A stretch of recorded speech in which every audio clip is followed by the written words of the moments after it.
Praise the lord. దేవాతి దేవునికి వందనాలు. ప్రభు నామమున మీ అందరికీ నా ప్రత్యేకమైన వందనాలు, శుభాలు తెలియచేస్తున్నాను. ఈ దినము కొరకు ఏర్పాటు చేయబడిన దేవుని వాగ్దానము యోబు గ్రంథము 29వ అధ్యాయము 6వ వచనము. నేను పెట్టిన అడుగెల్లా నేతిలో పడెను, బండ నుండి నా నిమిత్తము నూనె ప్రవాహముగా పారెను. దేవుని నామానికి మహిమ కలుగునుగాక. ఈ ఉదయకాల సమయంలో సర్వోన్నతుడైన సర్వ సృష్టికర్త అయిన నీ తండ్రి అద్భుతమైన వాగ్దానాన్ని నీకు అందిస్తూ ఉన్నారు. ఆమేన్. ఆనాడు యోబు గారు పలికిన మాట ఈరోజు ప్రభువు నీకు వాగ్దానంగా ఇస్తూ ఉన్నారు. నేను పెట్టిన అడుగెల్లా కూడా నేతిలో పడిననే మాట చూడండి. యోబు ఏది తలబెట్టినా కూడా అందులో గొప్ప ఆశీర్వాదాన్ని దేవుడిచ్చేవారంట. ఈరోజు నీ తండ్రి నీకు అదే మాట ఇస్తూ ఉన్నారు.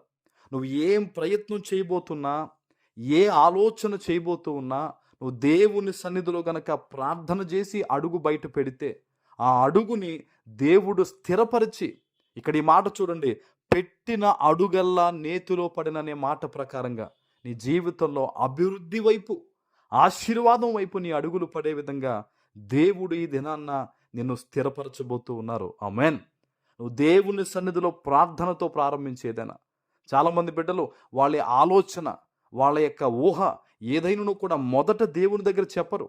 వారంతటి వారు ప్రయత్నాలు చేసిన తర్వాత దేవునికి తెలియజేస్తారు. దేవుడు దాన్ని అంగీకరించడం. మీరు చూడండి, హేబేలు యొక్క అర్పణ, కయ్యని అర్పణ ఏమైంది? హేబేలు మొదట దేవుని వద్దకు తీసుకొచ్చాడు. అక్కడ మనస్సును చూశాడు దేవుడు, అందుకని అతని అర్పణ అంగీకరింపబడింది.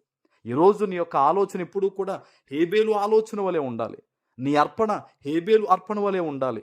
నీవు దేవునికి ఇచ్చే స్థానము హేబేలు ఇచ్చిన స్థానం వలె ఉండాలి.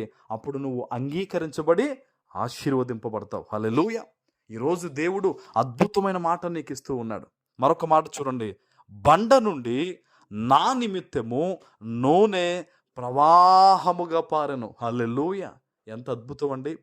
దేవుడు బండను చీల్చి నదులు ప్రవహింపజేసినవాడు. ఇక్కడ బండ నుండి నా నిమిత్తము నూనె ప్రవాహంగా పారనంటున్నాడు యోబు. ఈరోజు దేవుడు నీ కోసం గొప్ప కార్యాలు చేయబోతూ ఉన్నారు.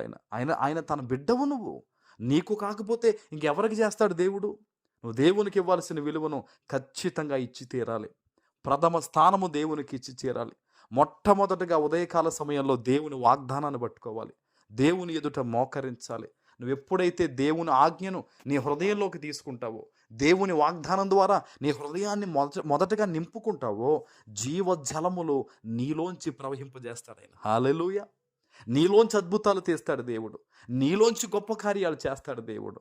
దేవుడు గొప్ప కార్యాలు చేయడంలో నీ పట్ల ఇష్టము కలిగిన దేవుడు. ఈరోజు నీ తండ్రికి నీ పట్ల ఎన్నో ప్రణాళికలు ఉన్నాయి. అపవాది చెప్తాడు, నీ ప్రార్థన అంగీకరింపబడదు, నీ చెయ్యి వదిలిపెట్టేశాడు దేవుడు, అసలు దేవుడే లేడేమో అని అనేక రకాలుగా నీ హృదయాన్ని కలవరపరుస్తాడు. కానీ నమ్మొద్దు, వాడు ఆది నుండి అబద్ధీకుడు. నీ తండ్రి మాటను నమ్ము, వాక్యాన్ని పట్టుకో. దేవుని సన్నిధిలో ఏది ఎలా ఉన్నా ప్రార్థన మానొద్దు. నువ్వు ఎప్పుడైతే ఎడతెగక ప్రార్థన చేస్తావో దేవుడు దీవెనలు అనే వర్షాన్ని నీ మీద కుమ్మరిస్తారు. ఆమేన్.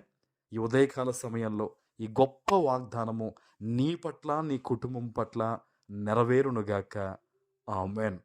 ప్రార్థన చేసుకుందాం. పరిశుద్ధుడు అయిన మా తండ్రి, ప్రేమ కలిగిన ప్రభువా, మీకు వందనాలు. ఈ ఉదయకాల సమయంలో మీరిచ్చిన ఈ గొప్ప వాగ్దానము ప్రతి బిడ్డ జీవితంలో నెరవేర్చమని యేసు నామమున ప్రార్థిస్తున్నాను తండ్రి. ఆమేన్.